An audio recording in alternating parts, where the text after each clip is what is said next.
know what that is. Hmm.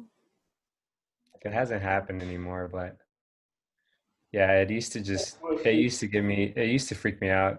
You feel your blanket as being expansive. Yeah, so whatever I was using would just start to feel really huge. Like it would just start to feel like too much. So I don't think like the mass increasing is a good way to describe it because it wasn't just that it was getting heavier. It was just like, I don't know. I really kind of feel like whenever I analyzed what happened to me, it was like my energy body kind of got used to whatever was around me and it started thinking I was that. So that's what like I could feel like myself expand. I You don't said know. it started feeling like what? Like me, like the Yeah. blanket was Yeah. me or something. All right, which one don't you want, Chris? I'm just playing. All right. Um, I would still suggest that it just as a game or whatever you want to play, attempting those things again as an adult and just Yeah.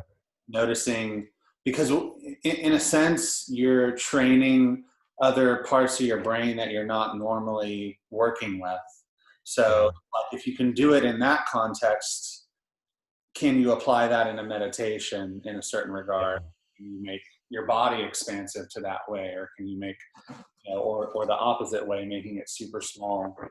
Um, and you already have the code of that program in a sense. It's already documented in your body and in your brain.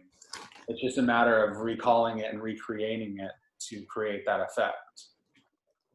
I've been doing a lot of what Brianna is it Brianna?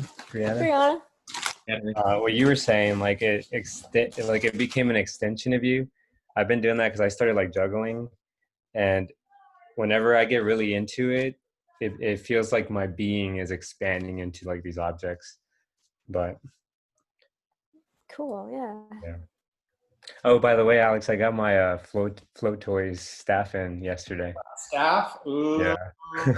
Dude, you got a staff? Yeah.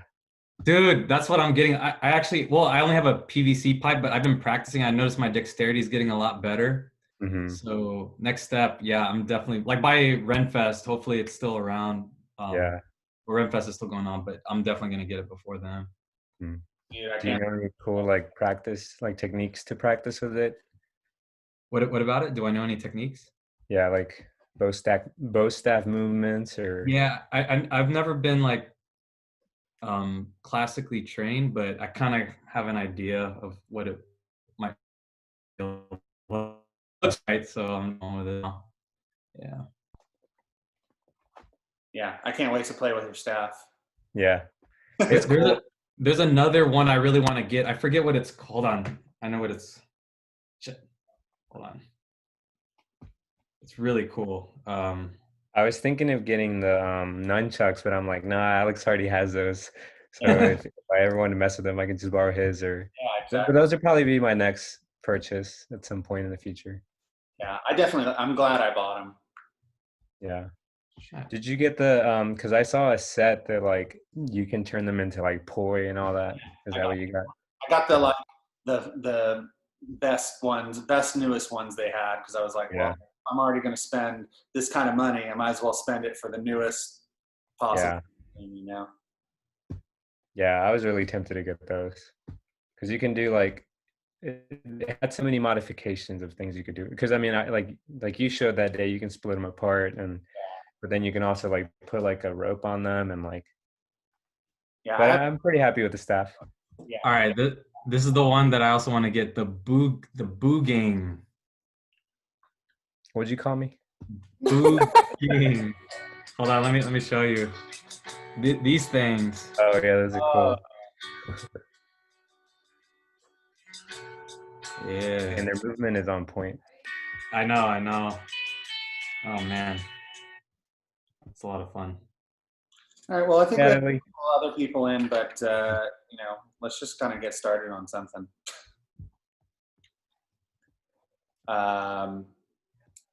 means something other than flow toys.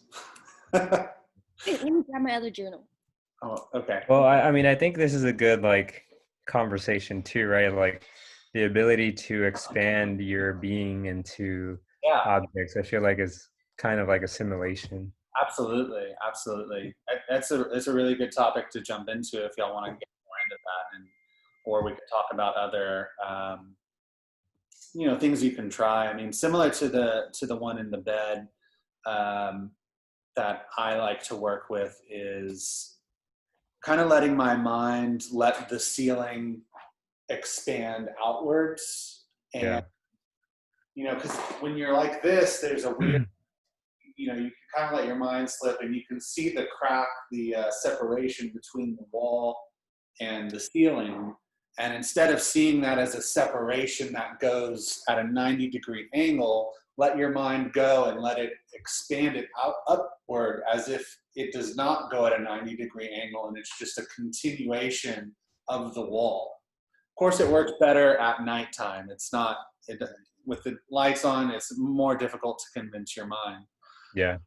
But I would say too, it's kind of like you want to get into that mind state, and this is probably going to be the same for any of these techniques, or even what y'all are talking about with the expansion of the blankets. And correct me if I'm right or wrong, if this is how it feels to you, because it kind of feels to me like you're slipping into a daydream.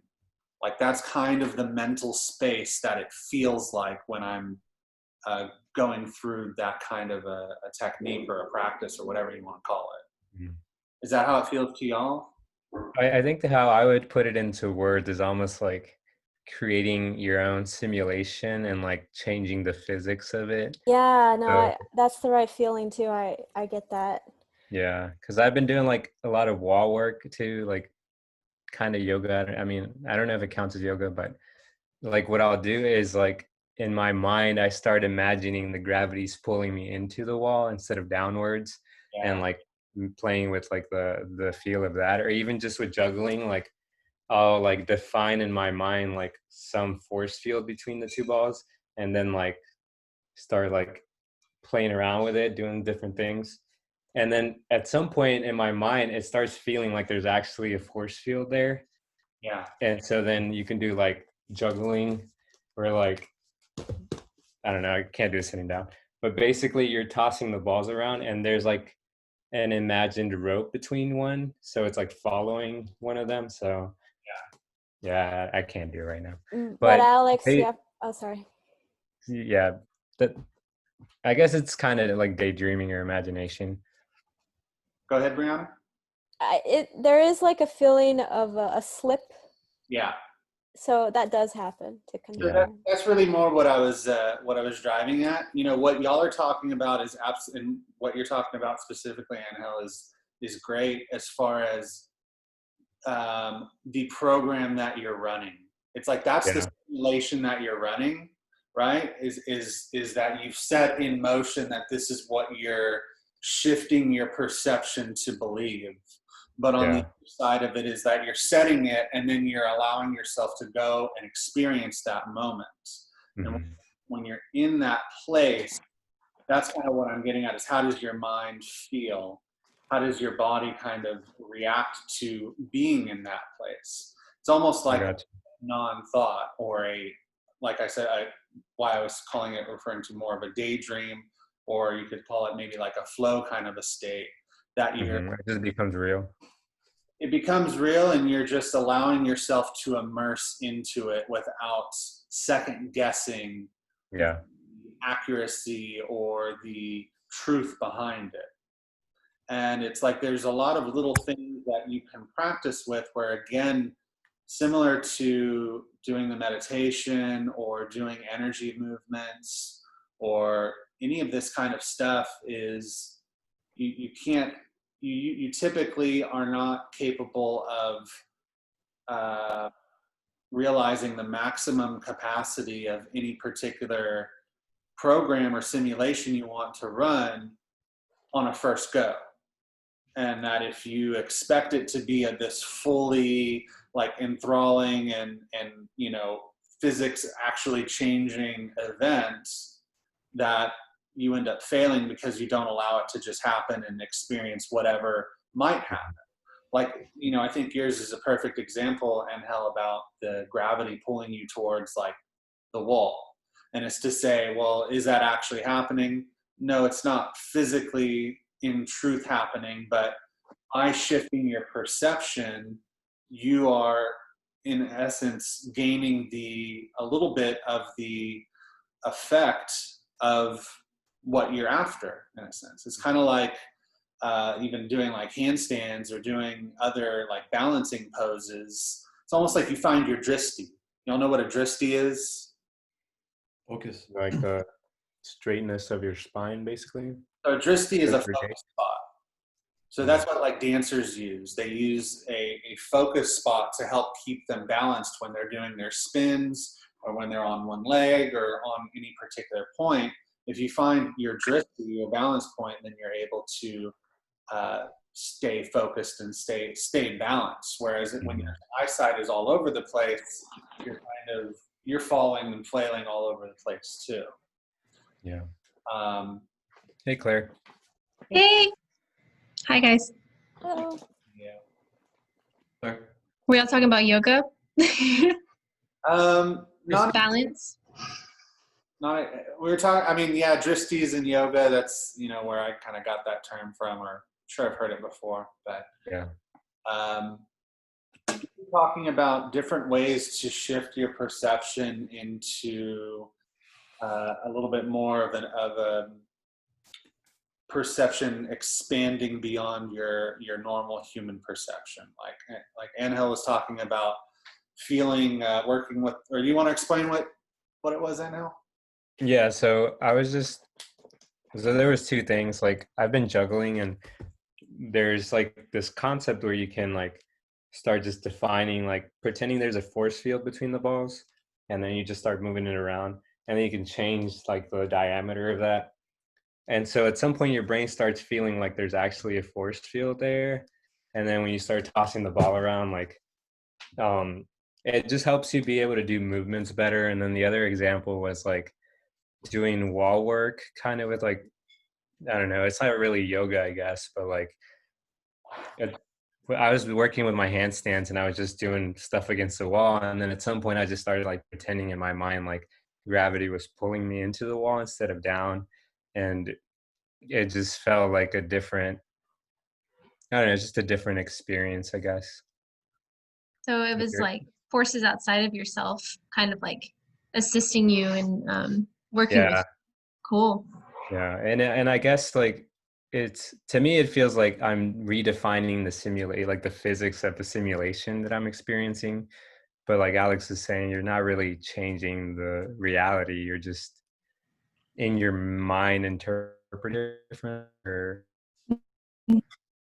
Well, I'm not even going to say that you're not changing your reality, because if you're changing your experience with reality, you're changing reality in it. Mm-hmm. And you're not changing physics, but maybe you're warping the physics a little bit to adhere to a little bit more of what you're believing is the truth of the moment.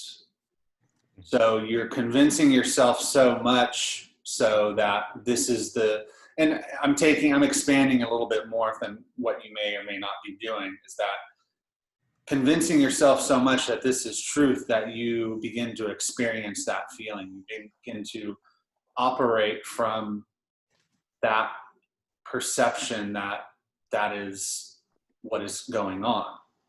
So it kind of ties into the old saying of, if you think you can or you can't, either way you're right. And that there's a lot of things that you can convince yourself that you can do and that you can convince yourself that you can't do. And a lot of times that simple act of choosing whether you can or you can't can help you either make it or break it. Yeah. So would it be to say that you are affecting reality by doing that? Kind of depends, right? You are, in essence, affecting reality by shifting your perception to give you the best possible outcome of what you want. So you are changing reality, even if it's just on that one level. And again, with all of this stuff, there's incremental levels. So you begin at the smallest possibility of what you can or can't do. And as you increase and update your perception, because as you complete these tasks, as you, edge more and more and more, your new bracket for what is capable also rises. So you're incrementally rising along with your own perception. Do I think you're gonna, fly from meditation? Probably not in this lifetime. But how far can you take it? And don't try to jump too far too fast. That's the other aspect of that. Is if you think you're going to,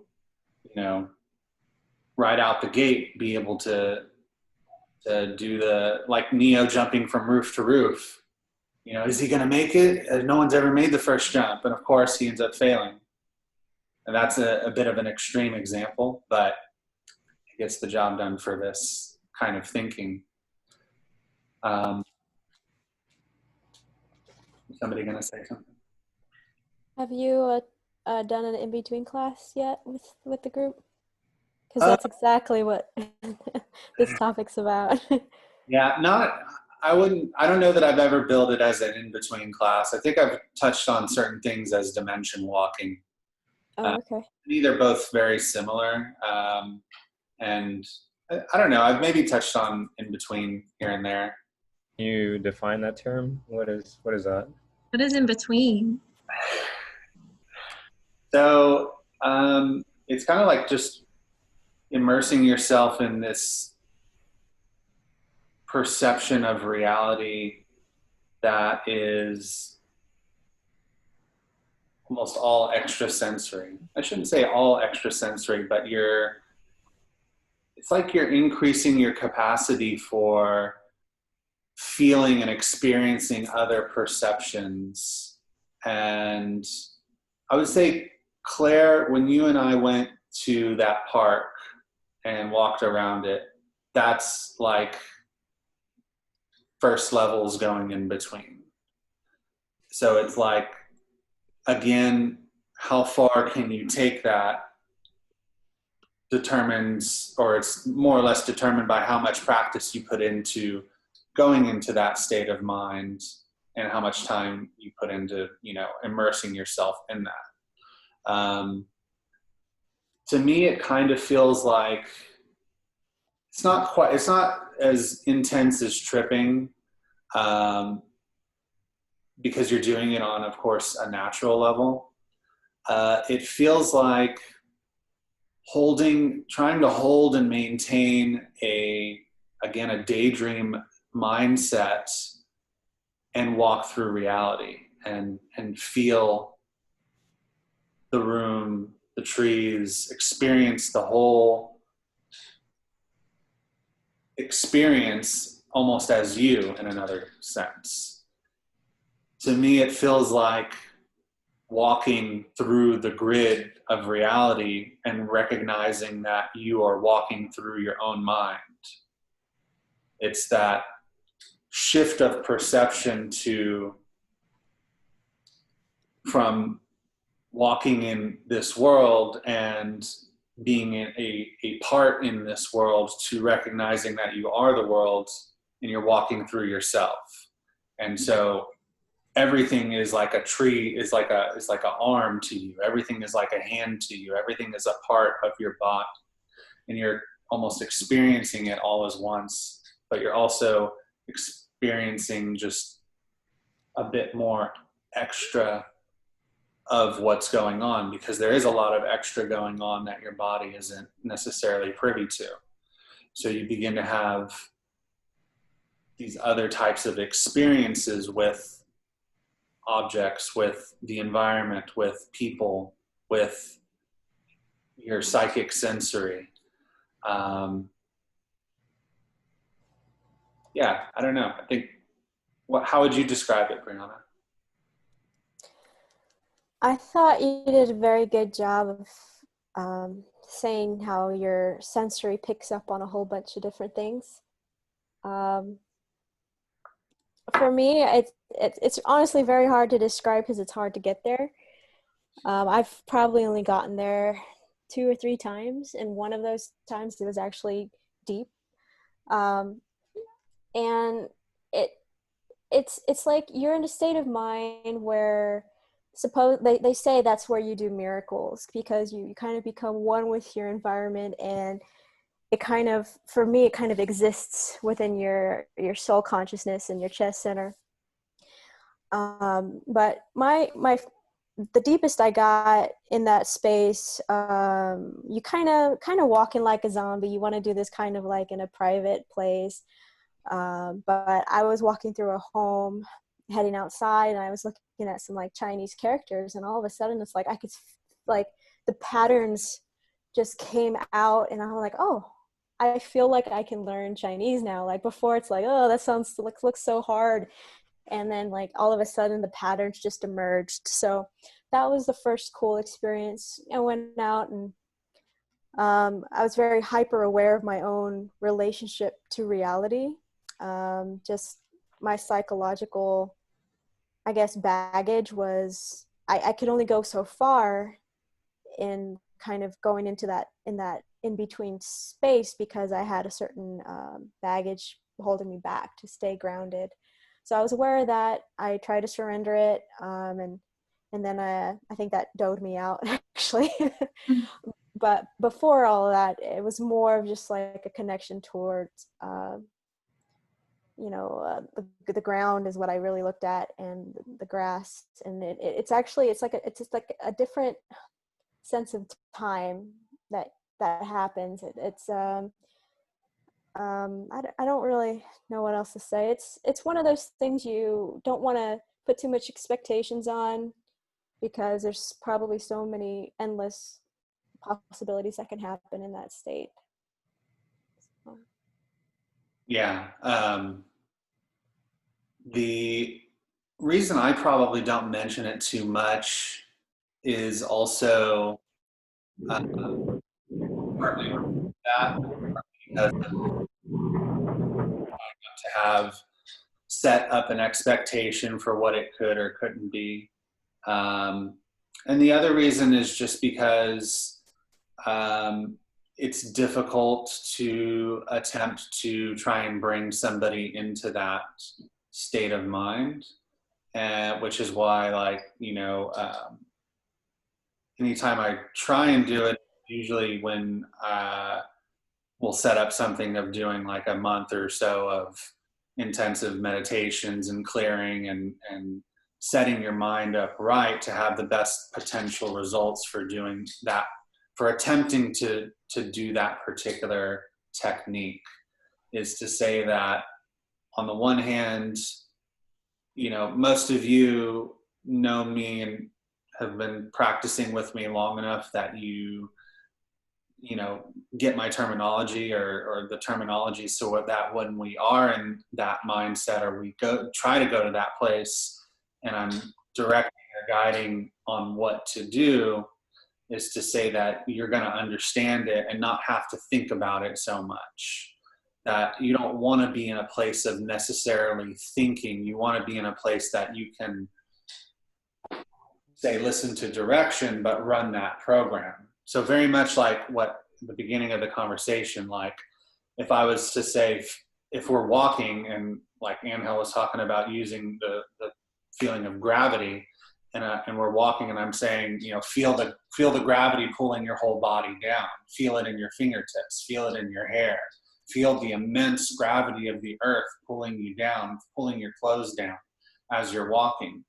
You have to be able to hear that and not let yourself get caught up in the words, and just emote and run that program throughout your whole being. And then you have to be able to do that while also taking in your environment. So you're doing that while you're feeling your environment, while you're feeling from your chest the trees, and you're feeling the place that you're in, and you're feeling the people. And so because it requires kind of these layers of awareness and this layers of being continuously while you're also having your eyes open, you're being asked to walk around, to feel objects, to experience while you're in that state. Again, back to the meditations, is that the meditations are training you to be able to hold your focus on something and not be distracted by incoming thoughts, by the thoughts of the environment, the thoughts of yesterday, next week, next year, blah, blah, blah, blah, blah. And that you need to be able to hold your tune, hold your vibration in that state. Is to say that when I'm sure all of you have experienced a daydream at school before, right? At some point or another, where you're just like in school and teacher's rattling on about something and you're off in this daydream, and then all of a sudden it's almost like you hear the thing right before you hear it. It's like, pah! Some loud thing crashes your whole daydream or something. You're just, whoa, It's to say that, I don't know if y'all have ever tried extending the daydream in the school. It's like you almost want to stay in that place. And you kind of get a little bit further in that daydream. You're kind of holding your being in that place. And so now you're being asked to do that, to hold your being in that stasis of experience and walk around and still be, well, walking around maybe like a zombie a little bit, but still engaging with your environment while holding your consciousness steady and clear. But all of the things that we talk about and that we get into that may seem like trivial things are all precursors that I'm more or less setting the stage to be able to do that with you guys. And, some of you we've gone through and done that, and some not so much. I know I've done it with Chevy before as well. And we're talking kind of more like dimension walking, Chevy, but the term that Brownie used, the in-between, which is, again, I think it's similar in what you're kind of after. But the things that what I was going to say is the things that I'm asking you guys to practice on your own, like the assimilation practice of, sitting and pretending that you're the table for 5 minutes, and what do you feel from being a table for 5 minutes? Sitting and doing the things like licking things, like licking the wall in your mind. How does it feel? It feels different than if I told you to lick this. It's like if you lick all the leaves, or you rub it across the face, how does that feel, rubbing it across your face? You can kind of feel each little one, it's going to feel different than putting your face in a glass of water, or again, all of those little things are little small incremental things that are expanding your consciousness to be able to think in different ways, so that your experience of any particular moment can be enhanced to a greater degree. And that's what we come back to talking about. Your understanding of science helps you understand any given moment to greater and greater degrees, so that the more that you understand about atoms and molecules and what the fabric of reality is kind of made of, and you don't have to have a mathematical understanding, and you don't even have to have a super clear understanding, as long as you have a working model of understanding that there's billions of atoms and molecules in your fingertip, or and my numbers may be off, but in essence you're feeling this environment from a different perspective. when you think about it from that molecular level. And again, when you think about it from the molecular level, it's like, where do you end and where do you begin? The walls of this differentiation become a lot more of a gradient than clearly defined, skin and bone differentiations. So again, back to shifting perceptions and doing these, maybe they seem arbitrary things that we talk about, but in truth, it's training you to be able to feel these different, and have an understanding of different ways of experiencing your reality. Again, even just the room that you're sitting in right now, pretend that it's upside down. Feel what it feels like to be on the ceiling instead of being on the ground. Feel that everything is reversed. And the more true that you make it in your make-believe scenario, the more that your body is going to have a reaction to it. It's going to start to feel this feeling of being pulled that way, because that's the ground for your perception. So it's these little practices that you're doing that is giving you greater capacity to receive data from the seemingly mundane. Again, I personally like to feel things like chairs that I'm sitting on. And this one doesn't happen to be wood, but I like to go to the micro level and feel the space of the wood. Feel it as if it has these hallways of space in the emptiness of the wood, that the wood is not one full solid thing. Metal, you could say, is probably more solid than wood, but even that probably has some sort of porousness in it, depending on how small you get. Where does that take you? What does that create for a feeling or experience inside of you, in your chest center, in your body? And sit with it. You be with it for a bit.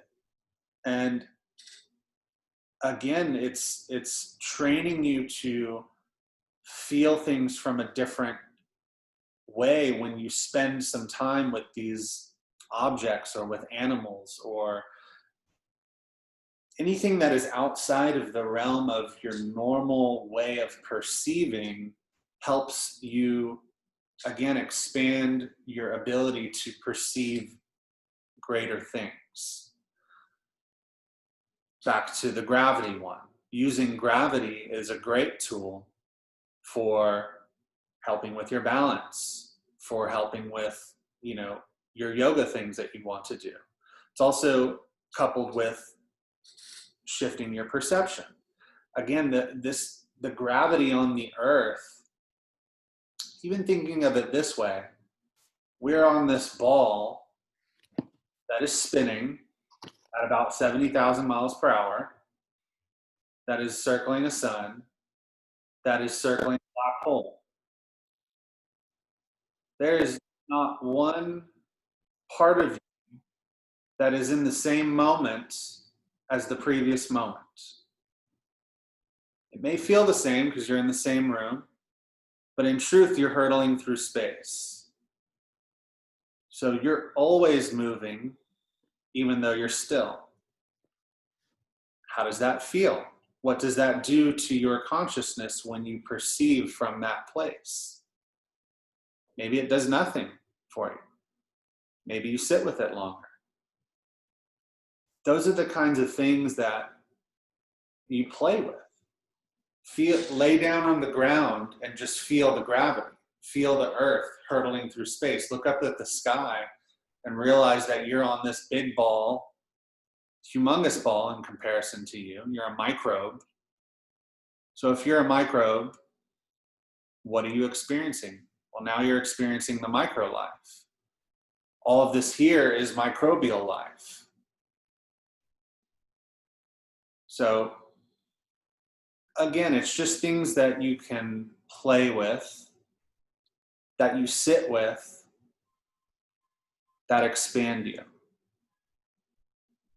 And this takes us back to the beginning of the conversation where y'all were talking about your blanket expanding to becoming this humongous thing that even gave you anxiety in a certain regard. What does that do for you? Again, it's just shifting your perception to be something else, to be something different. Your perception shapes reality. Your perception of yourself, your perception of your environment, your perception of what you are worthy of, your perception of what you can achieve or not achieve, your perception of who you should be with, your perception of how you were last week defines how you should be today. All of these things are shaping your life. And then you take it to the spiritual level and the psychic level. Again, shifting your perception to what you can do, to what is possible, to what you can even feel, to what you can even pretend to feel. You usually don't even allow yourself to pretend to feel something because it maybe feels foolish. Maybe it feels foolish to try and feel the Earth's gravity, or the Earth spinning. Or we were talking about this in the last class. Maybe it feels foolish to look in the mirror and tell yourself deeply, meaningfully, I love you. Doesn't even matter that you're the only person in the house, that nobody's going to hear you, that you could scream it and nobody would be the wiser. Yet you feel foolish for doing it because you feel like, what's the point? It's not going to do anything.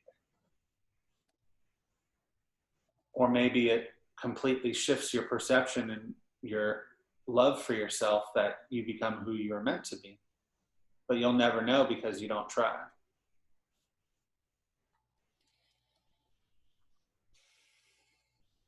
All things tie back into one thing. All of this comes back to one teaching. There's nothing that does not affect the other.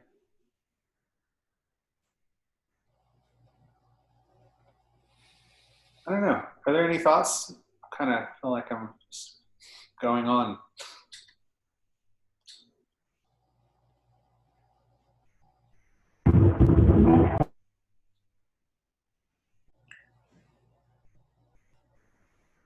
I can keep going on. That's okay.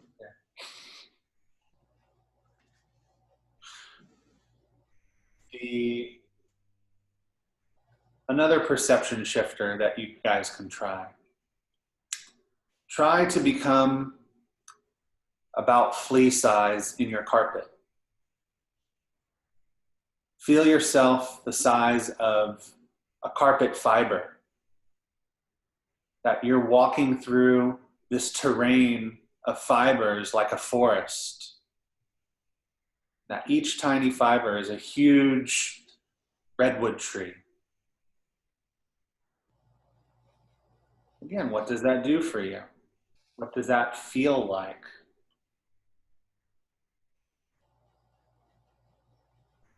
You could feel yourself completely tiny and insignificant, or you could feel your environment as being this vast terrain, this vast other world that you've never experienced before. We really like to imagine these other worlds, these other planets, these other alien life, this other universe, or whatever.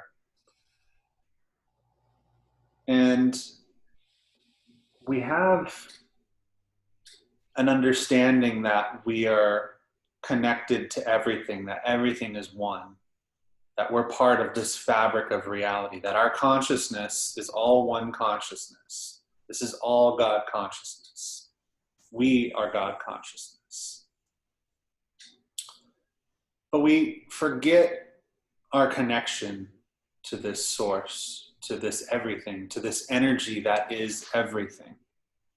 And that all consciousness, big and small, whether it's a dog or a person or a bug or a flea or microbial life, all of it is infused with the consciousness of God for it to have an experience and return that experience back to God.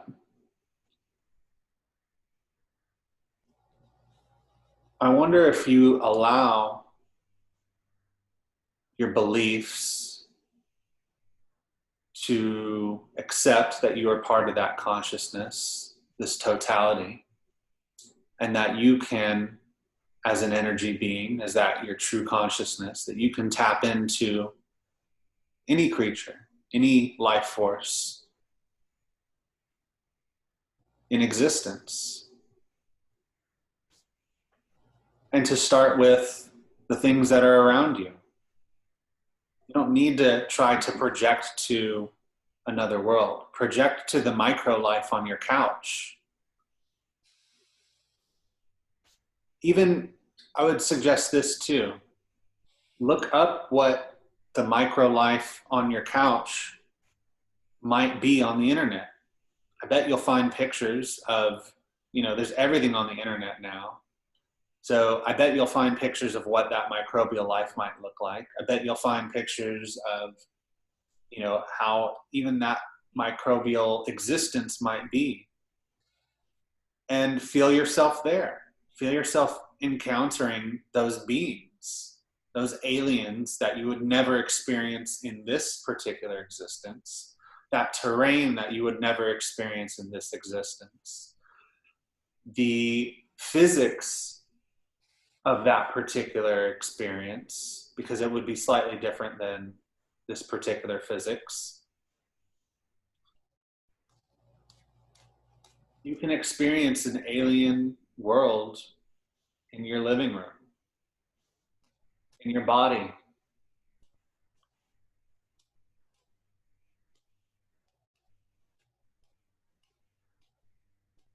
And don't worry about right or wrong. Don't worry about if it is accurate, if it's inaccurate. Just roll with it. Back to the gravity and feeling the gravity pulling you towards the wall. You're setting yourself an intention for that experience, for that simulation to run, and then you allow yourself to be in that. You allow yourself to feel and operate from that place. So in a meditation, you set an intention for feeling your couch, feeling a micro life on your couch cushion, feeling being a micro life on your arm, in your arm hair. How does your arm hair feel to something that is, 10 times smaller than an arm hair? What does the thickness of it feel like? How distant is one arm hair to another arm hair? Again, back to gravity. You're the gravity center as a human to the life forces on your body. How do you feel as an emanation of gravity? Understand that everything is micro, macro. How does your gravity field feel? How does your magnetic core feel?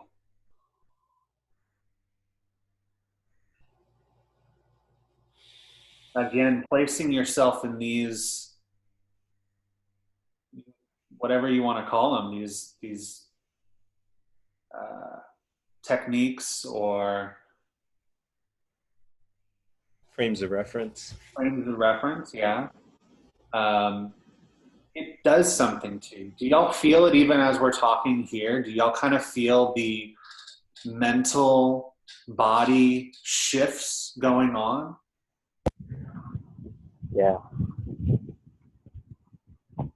Good. Then we're going in the right direction. I mean, like, I'm walking outside right now, I'm walking to my car, and I just look up and I'm looking at the moon, and I'm kind of like shifting my perception. I pretend to be the moon looking down on me rather than be looking up at the moon. Perfect. Oh yeah, that's what I want to hear. You know, it's like find what works for you, what's speaking to you. You know, these are kind of just ideas, and then you take them and run with it. Like even Cuddy right there, that you're holding him in your hands, right? Shift your eyesight to being Cuddy looking at you. How does he look at you? How does it feel to him to be pet right now? How does it feel? How does his body even feel? How does his arms feel? How does it feel to be him, to be that dog? What is he thinking? You know, where is his mind at? It's probably just on the comfort of being in that moment. You know, most animals, they're not hindered by ego. They don't care how they look. They don't care, you know, if someone's going to judge them, or, you know, they kind of just have these basic emotions. They kind of have a little bit of a love or attention seeking, comfort, food. It's pretty basic. I'm sure they have more than that, but I'm not going to get into all of it. But again, try to experience from their perception, even from having to look up at humans, from being a creature that is, you know, 1/8 or 1/10 the size of this human that kind of magically brings us food and that, you know, houses us or that we live with, or that, you know, again, what are they really thinking? I mean, it's very in the now. And go ahead, Chevy. I always like think about like, because Cuddy right now, how he's laying on me, like he must think that, I mean, he lays on everybody, if anybody's met Cuddy, but he thinks that we're giants, you know? And so whenever I assimilate him, I look at humans as, you know, these huge beings. I mean, imagine laying on a human like he's laying on me, you know? It's like, you'd have to be kind of a big human for it to be comfortable for that person, for you to just lay your whole body weight on them. So I like to think about that. And also while meditating, I typically am usually in like the first song or like getting into my body, I'm looking at myself from the ceiling, looking down, like seeing my body from my head down like a pyramid. I look at myself from behind my eyes.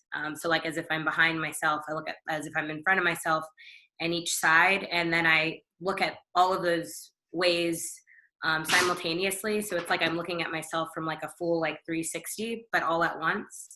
And I find that really helps to ground me into my seat and into my meditation. Yeah. I'm glad you said those ones, Chevy, because it kind of brought up some other ones as you were talking. For one, I really, really like the behind the eyes looking, like that you're kind of like, almost like your head or your eyeballs are binoculars and you're operating from back here. Yeah. That's definitely one that I use when I've gone dimension walking with them, because to me it's a really good key to shifting the perception that you're looking for when you're kind of going through your environment. I also like to do the Chichi. I also like to do Hush, first person video game perception. Kennel.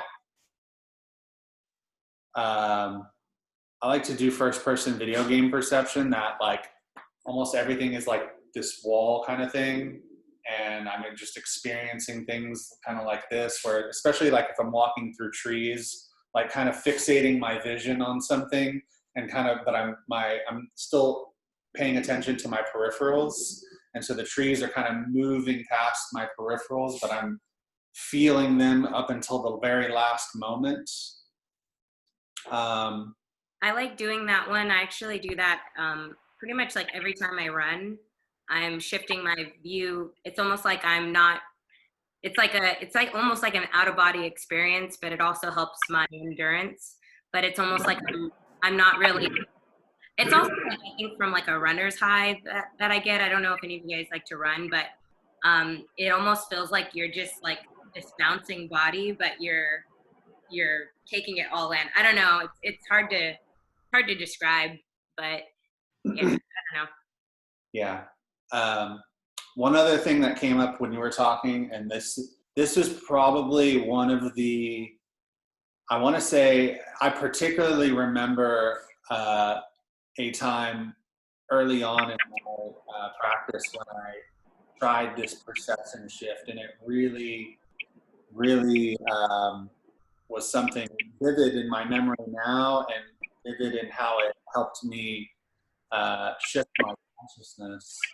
And that was feeling myself as a puppet, as a marionette, in a sense. Maybe not even, yeah, a bit of a marionette. A marionette that's being operated. Sorry, can you guys mute? Like, all I hear is like a lot of background noise. I can't really hear you, Alex. Okay. There we go. Okay.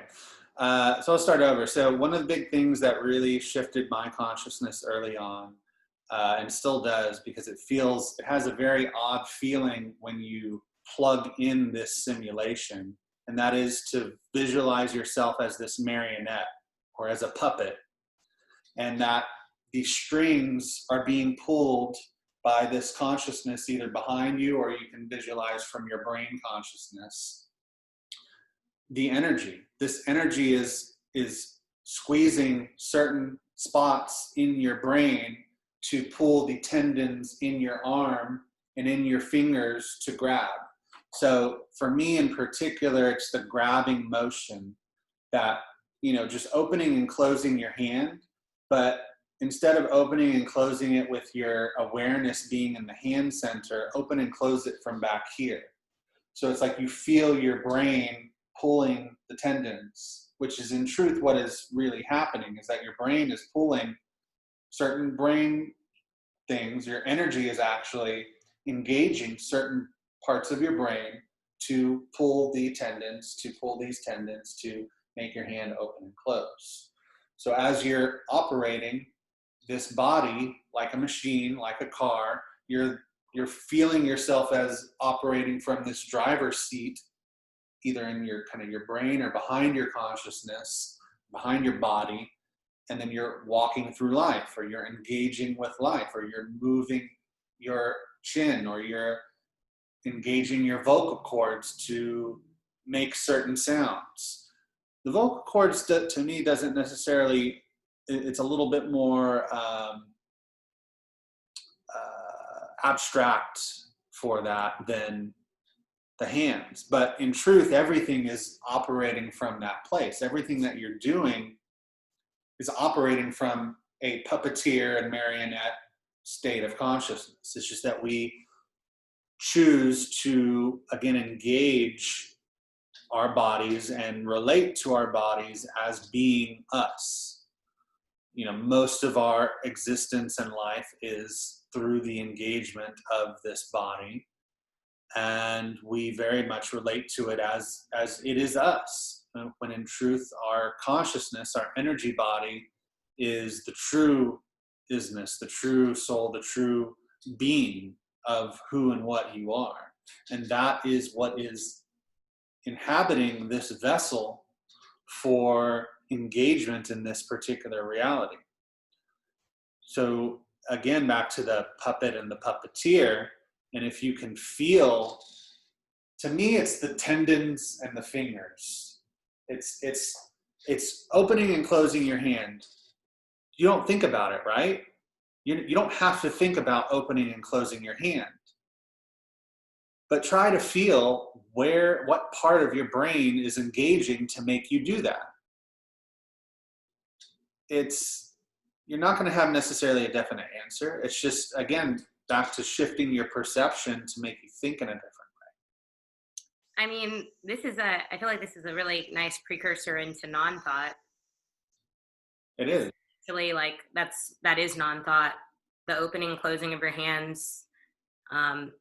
You mean the body movements, like the first part, the actual doing the act before you're thinking about it, and then realizing that when you do the act, you're not in any sort of moment of thinking. It's pure intention. Yeah. Well, I think for me, I mean, like as you're saying all this, what I've been wanting to do is like find a good reference or some material to like map out my own like tendons and like all my like appendages. Because like, for example, in handstand, I'm getting to the point where I can hold it better and better, but when you lose it, it's usually something that's out of balance. And I feel like if you understood like all the tendons and could like automatically connect to like, oh, I need to pull my like back in a little, you'd have more like control over your body to be able to do more of the things you want to. But I don't know if that's kind of what you're getting at. It's not entirely, but just on that topic in and of itself, I think is a good practice if you want to do it.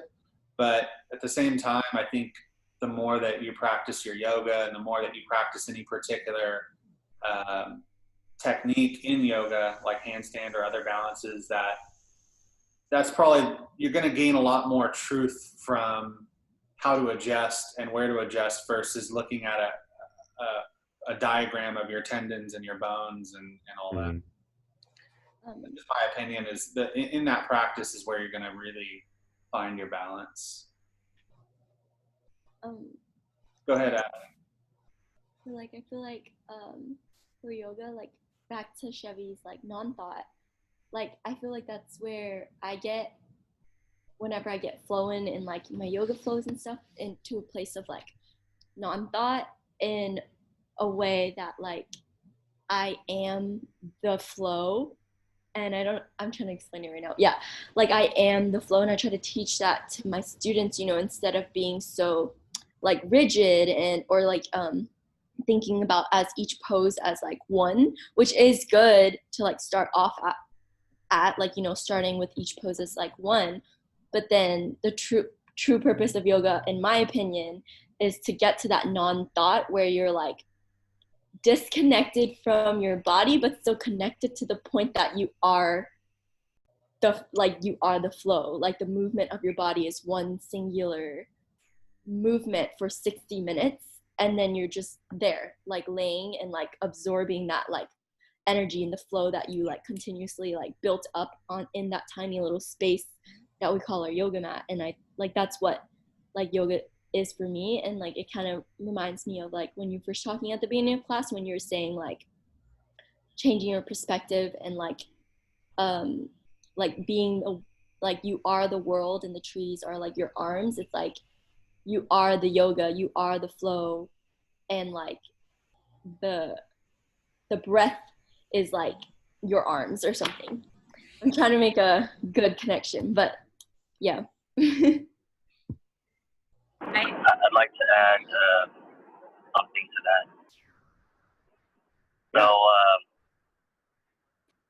I think so. Everything there's like mental energy in everything, and so I think what basically happens, like the more you practice, the more you train certain, especially like with muscles. You know, there is such a thing as muscle memory. And you can take that to the spiritual / like psychic level.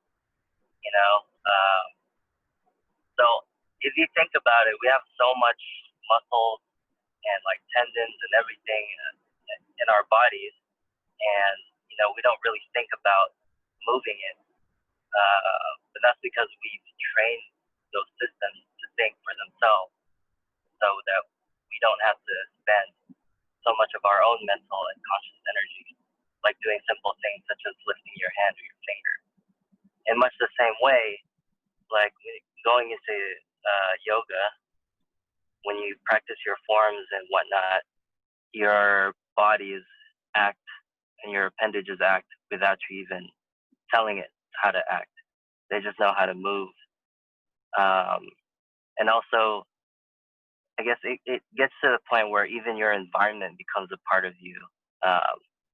You know, if you watch like those parkour videos,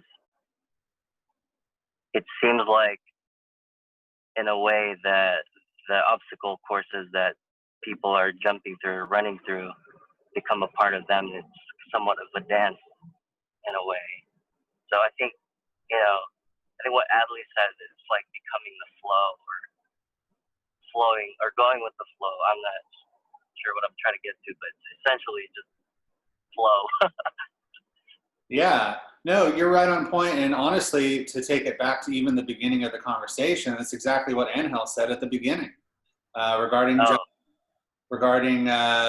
juggling, and you become one with the balls that you're juggling. It's like an extension of your body, and you just kind of, you're just moving them, but it's like you're moving yourself. Right. That's crazy that you brought that up, Angel, because I was literally about to Natalie, I agree with that like so much, because I feel like the reason why I love yoga so much is that like when I'm doing it, I am everything. Like there is no more me. Like, and I love, like, no matter what's going on in my life, no matter how I'm feeling, like I always finish feeling like so uplifted. And it's because you're taking that amount of time in non-thought. Like I really do truly feel like non-thought is like the answer to like human suffering, I guess. That's a really big thing to say, but that's really how I feel. But I was going to bring up, Angel, that the juggling, that's funny you brought that up earlier, because I was going to say your juggler friend pretty much said the same thing, like that he becomes the balls. Yeah, I definitely agree with what y'all are saying. I guess for me, it's kind of a balance of both. Like, I don't know if it's just the like systematic way I approach things, but like, I guess the end goal is to get to the flow. But I've found things like, for example, my pinky toe, before I started doing yoga, I didn't really even use it. And it wasn't until like, just trying to find better balance, and I'm like, oh shit, I have that. I should figure out how to move that. And then just kind of like exploring it on my own. Like, I'm like, oh, well, I can pull it this way and I can do this and that. But like, without being mindful of it or understanding the possibility of that motion, I wouldn't have ever like, explored that. And I'm excited for like continuing yoga to see like just how much more freedom I attain just by doing that. Because I guess it is muscle memory, but like at the same time, if you don't really, or if you're not aware of a muscle, I feel like you might tend to like ignore it and not exercise it. I was just going to say, all this we've been saying is not to negate you exploring, doing this map of your tendons and bones, and or learning more about the body and what muscles connect to what, and all of that has its use. So knock yourself out. I was gonna say that sometimes whenever I'm like walking, if I'm on a hike or I'm just walking through the neighborhood, I like will picture all of my bones and like my organs in my body. Like I picture myself kind of just like just very anatomically, and that's keeping up the anatomy and stuff of the body, and it makes me feel like really it's like a cool perspective to have. And I think that it is cool to know what's underneath your skin so that you can do that, kind of like it gives you a new perception of like how you are, because we have all these features on the outside that kind of define us and separate us, but like underneath our skin we're all the same, and so it's really cool to have that perspective. Right. I guess the only thing that I was really driving at is that you don't have to perfect or get so technical with the terminology and with the definitions and with what does what and all that stuff, that you can spend or waste a lot of time in doing that. When you're actually engaging with the activity, you're able to really get to the meat and potatoes of it. Is to say that, again, back to earlier in the conversation, and I, not even just this conversation, but a lot of conversations, I say, I'm always try to be highly encouraging to everybody to look up, different scientific videos or articles, or, body articles or videos, that the more that you understand exactly like what you're saying, Claire, that perception or that information, that you have a greater association to those things, but that you don't have to have this perfect, scholarly understanding in order to attain what you're trying to attain. Back to when I'm saying at the beginning of the conversation, the molecular stuff, and I'm talking about, well, there's billions of molecules and atoms and this, that, and the other in the air. It's like you can have an understanding, or we can have an understanding of just oxygen as a matter of subject, that there's, trillions of oxygen molecules in the air right now. And if you breathe from the perception of breathing in oxygen molecules, how does that feel to you?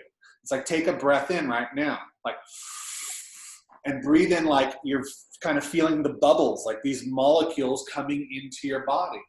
It has a different feeling than just breathing normal, right? But I don't have to fully understand that there's how many numbers of molecules are in this room to get that experience. And that's kind of all I'm meaning about, at least in your pursuit of mapping your own body. Yeah, no, I understand. And I think it's a good point, because I mean, that's been my like struggle growing up. Like I tried to like struggle, and that's why intellectualize everything. And I don't know, I guess it's like, it's just hard to tap into, like, I don't know if it's a root chakra, or which is being embodied is kind of hard for me. And I try to like use my mind to make that connection, but I'm still struggling with it. I guess you're right. It's more of it should be more of a feeling. Yeah. Well, and again, I kind of understand where you're coming from, and that's why I threw that in there, because again, there's nothing wrong with trying to understand the scientific aspects of those things. It's just that I know that you, as well as myself, can find ourselves lost in the intellectual. Yeah. It's really feeding that other ego inside of you that is that intellectual, that is actually distracting you from the activity. It's essentially on Hell thinking more from your feminine side and less from your masculine side, because honestly for you, your energy is highly masculine, in the sense that you like to know the nitty gritty, and you like to go straight into that line, but try to look at it more rounded with your practice. But I still agree, like with what Claire said, I think that it's still going to be beneficial, but just to, I guess, give yourself a little bit more like, training in the energies, try it. Some like practical like ways to do that. It's definitely, what does that look like? It's just, don't get lost in that's not the truth. The truth is in, again, even everything that we're talking about right now, the truth is in actually doing it. The truth is in actually trying these practices. When we're talking about gravity, when we're talking about shifting your perception to big or small or whatever, the truth is in actually applying it for 5 minutes a day. The truth of yoga is in actually breathing and doing the yoga. But educate yourself, yes. Educate yourself, yes, definitely. And I think like with yoga, like once you do yoga, it touches, or like muscles that you've never used before, you start to use, because it involves your whole entire body. So then you become aware of it. So then you're like, oh, well, I didn't know I could use this. So like, let me manipulate it this way. And that's like really cool. And like, you're trying to get a handstand, and like, that's a good way to like think to get into it, and like, and so like maybe like to kind of practice like tapping into like embodying the energy, instead of doing like a different flow, like just do like some, like a sun A, like super simple, and just do that over and over and over again until it becomes non-thought, and then you're just like in it, and like that's gonna happen if you just practice it and you keep doing it all the time. Like that's probably one of the reasons why they have like, you know, during the solstices, like 108 sun salutations, so that you can just, I mean, when you do 108 of them, it's like you're not telling your body to do anything, you know, you're just like in it and you're embodying the flow. So like doing handstands and like trying to reach like goals and stuff is really a big part of like yoga, but then also just keeping it simple and just letting your body like literally flow and embodying it and flowing it, and just being aware of how the breath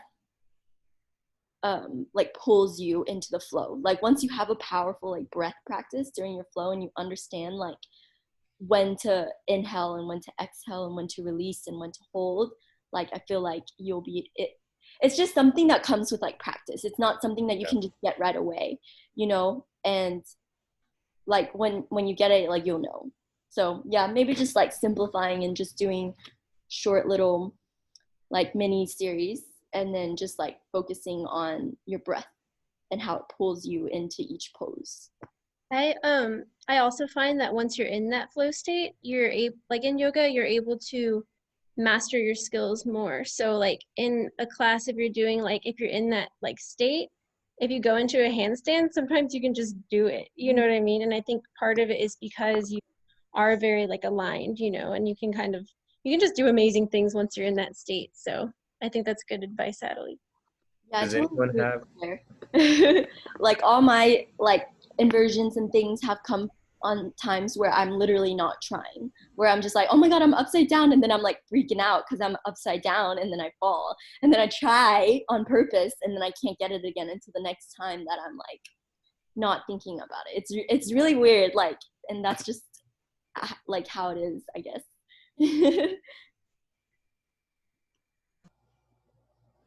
What were you gonna say, Angel? Oh, I ended up Googling it. I was just gonna say, does anyone have like a good visual or an image of like the Sun A, Sun B that they'd recommend?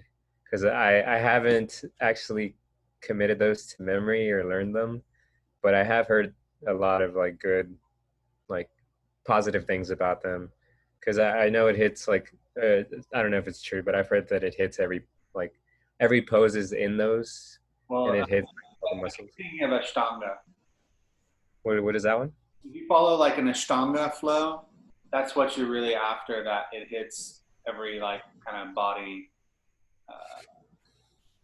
Okay, I see. And I'm sorry? oh, sorry. Go ahead, Shim.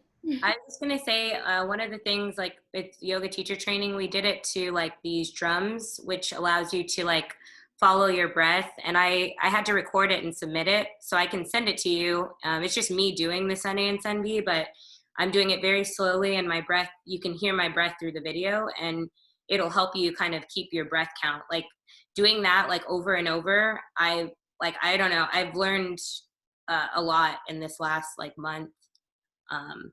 With the breath and doing it with, it's like just these drums, and they're like in a metronome. I don't know, I'll send it to you, but to get the recording or the music for it, I can just send that to you too, and you can try that and it'll help. That'd be great.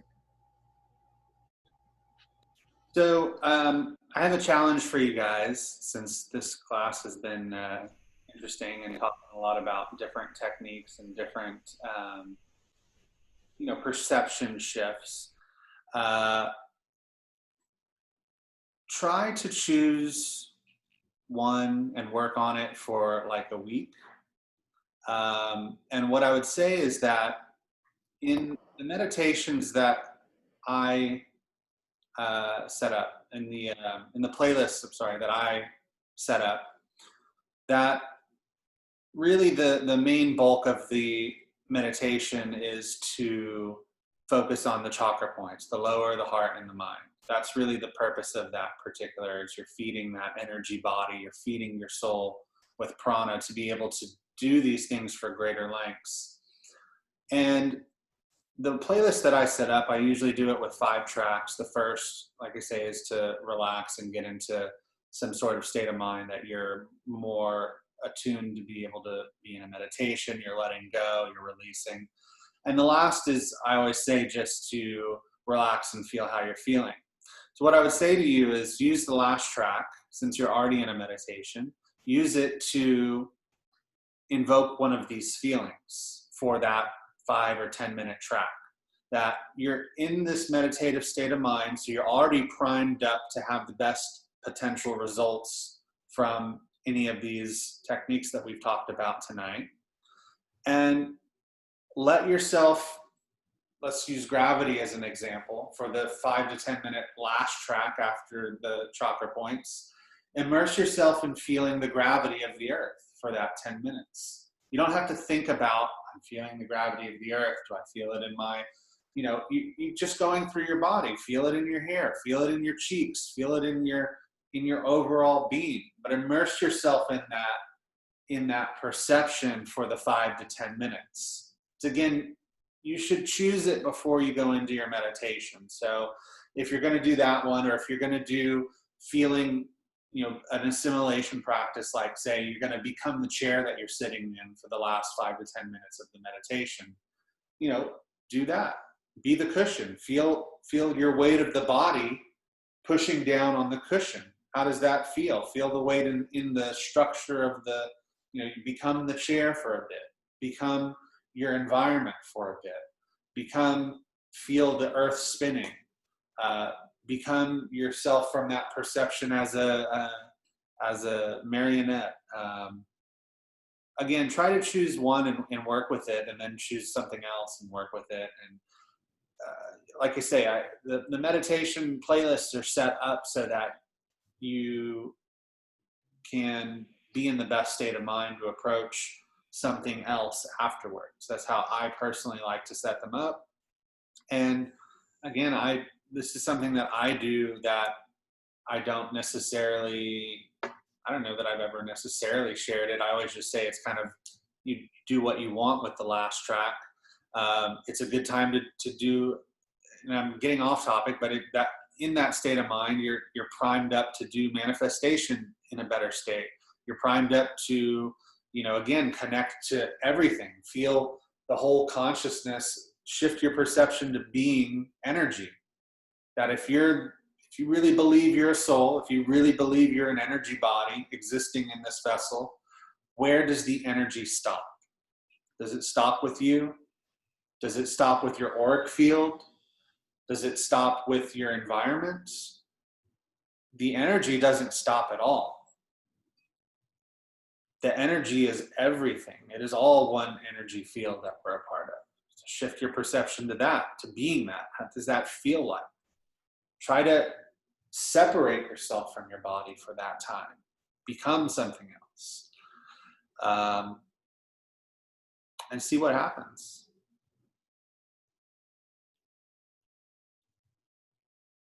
So, is there anything else that y'all would like to get into, or any other questions, or any other thoughts rattling in? I kind of wanted to bring up, whenever you were going through the different techniques, how everyone got really quiet. I wanted to say, like, we're all in non-thought, but, saying that takes you out. But I thought, whoever watches this, just maybe in your back of your mind, you can think of that at that time.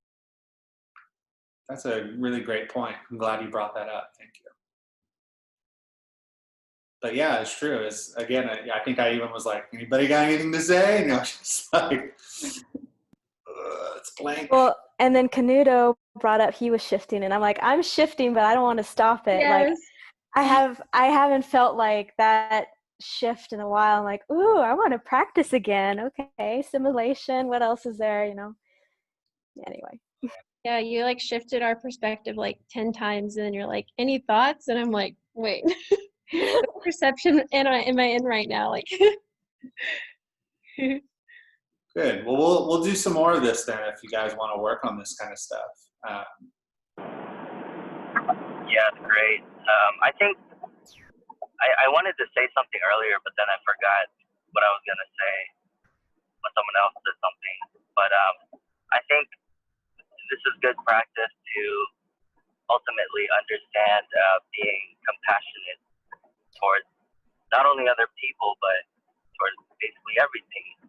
What you're doing is putting yourself in their shoes, in their environment, in their mental state. From basically if we're trying to, assimilate into the perceptions of like a dog or an ant, you kind of, you get some, like, you become humble towards that, but, like, if you look at the ground and just stare at it, one thing I used to do, I actually used to do it as a kid, was that I would stare at the ground and then I would look for like little bugs and beetles and ants, and I'd just stare at them and see what they would do, how they would react. I was like, as a kid, I was one of those kids who, if I saw an anthill, I would just like step on it and watch all the little ants kind of like roam around, and like I could see the frenzy. I don't know, I guess like seeing them reacting was kind of intriguing for me. It was like, wow, look at them go. I'm really glad that you brought up the ants, Canuto, because as most of these guys know, I've had them study ants a number of times for assimilation practice. Okay. To me, they're the perfect creature or bug to, maybe not perfect, but there's just so many facets of the ants that are interesting. Like you're saying, one is like, okay, you can be a single ant, but then you can also be the ant superorganism. And right, yeah. They operate as a whole in a certain regard. And when you become that whole, how does that feel? It feels like, even feeling the feeling of how does the ground receive the weight of an ant foot on its ground skin, and then how does the ground skin feel a million ants walking on it? And again, it's kind of like, well, how do you to shift that perception? How do you feel an ant walking on your skin? And well, you maybe barely feel it, or you kind of feel it. Then multiply that, become that earth, that terrain that's being walked on, and then recognize that you yourself are a superorganism. You yourself are a totality of beings creating this for you. Back to that micro-macro perspective. But it's crazy that you mentioned that. Yeah. Because I was looking at that one video you posted earlier about electron transport chain, and the whole machinery inside the mitochondria, and if you think about it, that's what really, like, mitochondria are just a small part of a single cell.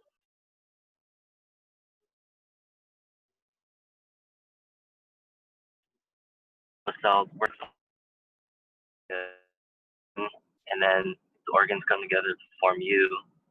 And so you're exactly right when you say that we're one big living organism, like how the ants are to the, I guess, the anthill, the hive mind. I don't know. Yeah.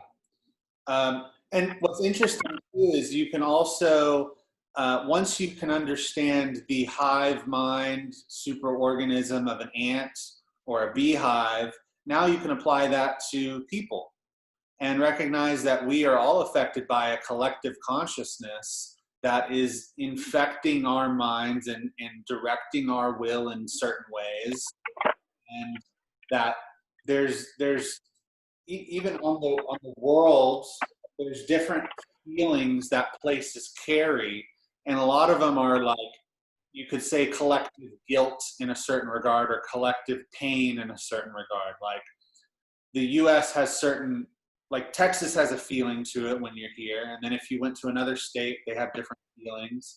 Or if y'all have ever traveled outside the country, it's like Germany has a certain feeling to it. It's like you can kind of get a sense of the pain of Germany, you know, there's certain places in the world that, well, every place really has these different feelings, and those feelings are imbued consciousness that is again reinfusing people, humans, to think and act and live in certain ways. And it's a reverberation process as well. There's this reverberation of things that have happened, infusing the people, making them think and act in certain ways, which are infusing other people. And it's this self-reinforcing wheel that keeps us engaged and keeps us locked in. And again, we like to feel ourselves as being intellectual and being masters of our domain, so to speak. And we are, certainly, in certain regards, and we're not. And I think the part of awareness is recognizing that we forgot that, you know, we're not above that we're not above those influence, that we're not above these seeds of consciousness that is infused and infecting everything in a certain way. And again, back to, if you can see it in an ant, you can see it in a city, you can see it in cliques, you can see it in people that gravitate towards one another, in groups. Even our group of people gravitates certain other groups or certain other people. I've talked about this in certain regards too. We have this kind of collective mind in a certain regard that allows us to process greater things because we have a greater amount of computing power, because we're all collectively sharing and experiencing and restating to each other and confirming and growing and building in these different ways. Even though we're all building individually, it's because we've set these roots, it's all building together as well. But even in that, we have to be mindful about each other's influence on each other, or we have to be mindful as an individual of each other's influence on us.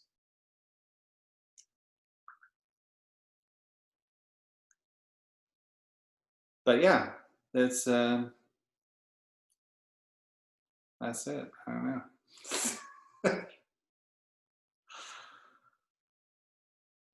Yeah.